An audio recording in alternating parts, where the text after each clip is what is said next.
কেউ নেতারা আরো অন্তত একদম পদ দেন, একদম পদ দিলে এ হোলাইন টোলাইন হলে একটু খাইবাস না একদম একদম পদ দেন। শালার প্রতি শালারা খালি পোস্ট দেয় ফেসবুকে। সভাপতি, সহসভাপতি, থালার আজকে 2 বছর ঘুরি একটা পদ পাই না, খালি দিব দিব দিব এটার মধ্যে আছে। এরা খালি আরো পদে দিব, কবে দিব পদ? আমার মরলে পদ দিব। এও নেতা আপনি ইউনি বলেছেন মিয়া, এও নেতা আপনি লার কীর্তন কোন এখন স্যার গিয়েছিল হেডও গেছে, আরে ফ্যান্ট ইনকাম ফ্যান্টের তো লুঙ্গি চলিয়েছে, কি কইরাম আপনারা কি করলে আপনি উর্ফি দিকে উঠবেন আঙ্গুরে চলাইবেন। এনে বেটা তোর কইছি না, একটু ধৈর্য ধর, আর একটু সময় দে। আরে বেটা সব হইব, সমস্যা নাই। তোর 20,000 টাকা বেতন চাকরি গেছে তো, আর তোর 30,000 টাকা বেতন দিন, তুই শুধু একটু ধৈর্য ধর। এও নেতা আপনি আর বুঝুং বাজুং বুঝে লাভ নেই, ধৈর্য ধরতে ধরতে আজ যা 2 বছর হয়ে গেছে, আপনি কোনো সফলতা দেখতেছি না, উন্নতি দেখতেছি না, আর আমরা চললাম কিভাবে আপনি বলেন। এরে একটু ধৈর্য ধরতে কইছি তো, একটু ধৈর্য ধর। তোকে মাথা আরো একই অবস্থা, তোরা দেউলি হয়ে গেছে। তোরা তো কইতি আরস যে হেড হয়েছি, আমরা ফকির হয়ে গেছি। আমি তো হেডও কইতাম পারি না।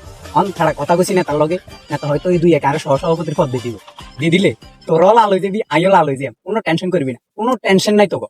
আর অল্প কই দিবি। এও নেতা আপনি রেডি কই লাভ নেই, আপনারা 2 বছর না আরো 5 বছর সময় দিল, আপনারা সফলতা আইতো না। আপনি লই আপনি যান, আপনার মতন নেতা লগা আমাদের দরকার নাই, প্যান্টেতে লুঙ্গি চলিয়েছি মিয়া ধরো। কেউ নেতারা আরো অন্তত একদম পদ দেন, একদম পদ দিলে এ হোলাইন টোলাইন হলে একটু খাইবাস না একদম একদম পদ দেন।